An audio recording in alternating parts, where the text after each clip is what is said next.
No podía entender cuando la vi en la ventana. Era esa mujer, todo su rostro sangraba. No podía creer, un animal acechaba. Un saludo muy especial para todas las personas que se conectan semanalmente con nuestro podcast. Mi nombre es Alejandra González, soy parte del equipo de No es hora de callar, la campaña liderada por la periodista Ginette Bedoya Lima. Y en el episodio de hoy tengo una invitada muy especial. Ella es Catalina Barragán.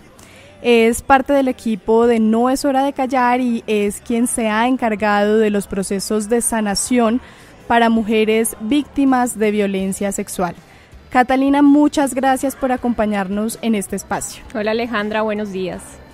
Catalina, yo quisiera preguntarle cómo inicia este proceso, desde qué punto de la campaña inicia su labor o su rol de sanación con estas mujeres.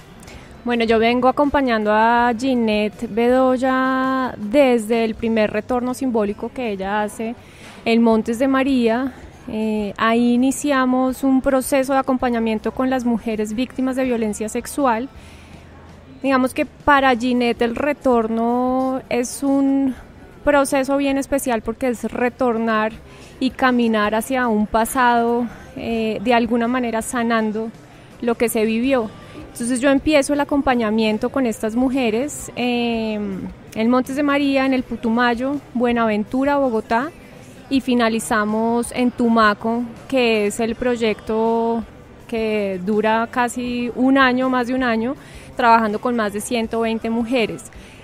Casi que el proceso de sanación en mujeres víctimas de violencia sexual es lo que hace Ginette al hacer unos retornos simbólicos, es volver al pasado, volver a ese momento o hecho tan doloroso para poder sanar desde la profundidad y desde el inicio, porque a veces olvidamos y empezamos a caminar hacia adelante y dejamos todo el pasado y todo el dolor en el olvido. ¿Cuál es el primer paso que deben llevar a cabo estas mujeres? ¿Cuál es el inicio del proceso para transformar este dolor? Yo diría que sentir. Se nos olvida muchas veces lo que es sentir cuando pasamos por algún acto doloroso, cuando alguien nos hace daño, sobre todo en una violación, que es una desfragmentación de nuestro cuerpo, de nuestras emociones, de nuestro espíritu. Cancelamos los sentimientos y las emociones porque queremos escondernos de eso tan profundo que nos dejó. Entonces, el primer paso para poder sobrepasar es poder aceptar que estamos sintiendo dolor, rabia, tristeza, frustración, todos esos sentimientos que ocultamos, que nos comemos y que muchas veces terminan siendo enfermedades físicas.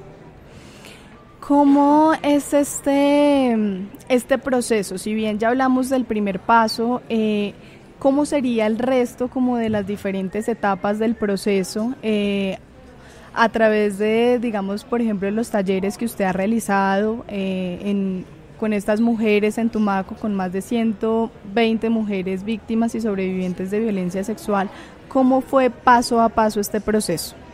Bueno, lo primero, cuando ya llegamos a Tumaco, como digo, es poder contactar esos sentimientos que tienen todas las mujeres o que tenían todas las mujeres.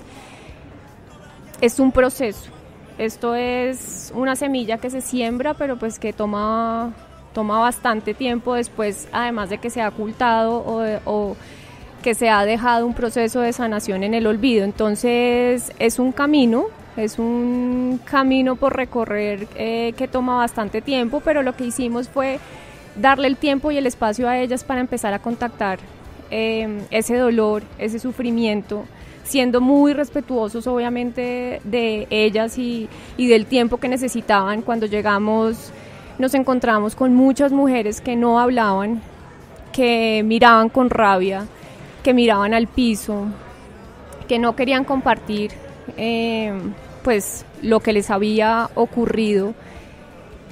casi que estaban ahí por obligación y no porque quisieran estar.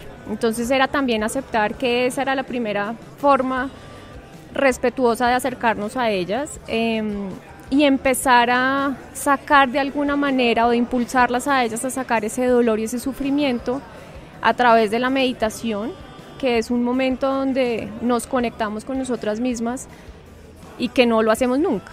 Nosotros nunca en la vida tenemos un espacio de 5 o 10 minutos para entrar dentro de nosotros en silencio y contactarnos con qué nos está diciendo nuestro corazón. Entonces el primer paso era la meditación y después las invitábamos a contactarse con eso que ellas estaban sintiendo. Y también una pregunta que puede sonar básica pero que es muy importante y que a veces ni siquiera sabemos contestarla, y es ¿quién soy yo? En ese momento, ¿quiénes eran ellas? Y contactarlo y poderlo expresar, no solamente con palabras, porque no muchas de ellas hablaban en un principio, pero sí a través de la escritura automática o del dibujo. Era como el primer paso para poder iniciar un camino y un proceso de sanación. Si bien hablamos al inicio de cómo estaban estas mujeres, del dolor, de la rabia, que prevalecía, digamos, como en su mirada, de pronto en sus palabras, en su forma de actuar, ¿con qué mujeres se encontró al final? Cuando volvió a analizar cómo eran ellas, digamos, en un inicio, al inicio del proceso, ¿cómo son estas mujeres ahora? Bueno, me gustaría hablar del proceso para poder llegar a describir lo que me encontré al final con ellas. Ellas empezaron a contactar ese dolor y ese sufrimiento y esos sentimientos y empezaron a ver quiénes eran ellas. Y lo primero que encontramos es que más allá de ser mujeres, ellas eran mamás, esposas, víctimas, abuelas, pero habían dejado a un lado, completamente olvidado, el que son mujeres. Su feminidad, su orgullo y su felicidad por ser mujer, por sentir placer, por enamorarse de ellas mismas y por enamorarse de otros. Entonces, ese proceso fue muy importante porque uno identifica el dolor. El dolor es una fuerza muy poderosa que, así como acaba, también se puede transformar en una energía vital. Tú puedes transformar ese dolor, aceptándolo primero, en una energía que te llene de vida para hacer cosas diferentes y para encontrar la felicidad de algún modo. Ese fue el trabajo que hicimos, empezar a contactar quiénes eran ellas como mujeres, más allá de sus roles en la casa o en los trabajos o en la sociedad, es quiénes eran ellas como mujeres, en qué momento se habían abandonado, porque cuando uno es víctima de violencia sexual, pues muchas veces abandona esa feminidad y esa necesidad o ese sentimiento de sentirse libre y de ser mujer y de arreglarse y de maquillarse y de ponerse bonita. Y ahí inmediatamente empezamos a transformar ese dolor. Me acuerdo que hicimos ejercicios que para ellas fueron muy especiales, que fue empezar a masajearse ellas mismas, sus pies y sus manos. Y es una forma de conectarse con ellas mismas, con el amor propio, que a veces lo olvidamos. Esperamos que el resto nos dé amor, que el resto nos dé un lugar en la vida de ellos, pero olvidamos que nosotras mismas nos hemos abandonado y nos hemos olvidado. Cuando ya tenemos eso sobre la mesa y cuando ya lo empezamos a contactar y a sentir, porque esto no es teoría, esto es de práctica y de realmente vivirlo. Cuando ya empezamos a hacer eso, ellas empiezan a transformar ese dolor y empiezan también a ver dónde está la responsabilidad dentro de ellas mismas. Y empiezan a ver que se han abandonado por un gran dolor y una gran tristeza y rabia con la que han vivido, y que muchas de ellas han empezado a llevar ese dolor y esa rabia a sus propios hijos, en sus propios hogares. Entonces también empiezan a hacerse responsables de ese cambio, que es un cambio dentro de uno para poder transformar a quienes están a nuestro alrededor. Al final del proyecto eran mujeres completamente diferentes. Yo siempre digo, esta es una primera semilla que se siembra y este proceso lo deberíamos continuar, porque uno no transforma un dolor en un año ni en un taller, pero sí es un inicio, y ellas terminaron siendo mujeres muy diferentes. Hoy en día son mujeres alegres, que miran a los ojos, que se ríen entre ellas, que saben que no son las únicas que han pasado por esto. En este sentido, Catalina, ¿cuál fue la mayor enseñanza o esa lección personal que le dejó Proyecto Tumaco? Yo empecé como sanadora muchos años después de empezar un proceso de sanación en mi propia vida. Y lo que siempre les he compartido a ellas, yo veía la vida en blanco y negro, con una inmensa tristeza, porque cada uno de nosotros, haya sido víctima de violencia o no, cada uno de nosotros tiene un pasado y una historia que de alguna manera lo ha afectado emocionalmente. Y yo empecé un proceso de sanación, y en el camino, cuando empecé a ver que sanar sí era posible y que yo podía hacer ese camino dentro de mí, empecé ese proceso de sanación con otras mujeres. Pero lo que me deja Proyecto Tumaco es que ese proceso nunca acaba dentro de uno, y que lo que uno invita a sanar en el otro es todavía algo que le hace falta sanar a uno dentro de uno mismo. Entonces es un camino largo. Son mujeres, como todo el mundo lo dice, son mujeres valientes, inspiradoras, pero son mujeres que nos han invitado a todos los que hacemos parte de No es hora de callar a seguir sanando nuestras propias vidas. ¿Cuál es su mensaje para aquellas mujeres que han sido víctimas de cualquier tipo de violencia y que de pronto quieren dejar ese dolor atrás o quieren transformar ese dolor, pero no saben cómo hacerlo, no saben cómo dar ese primer paso?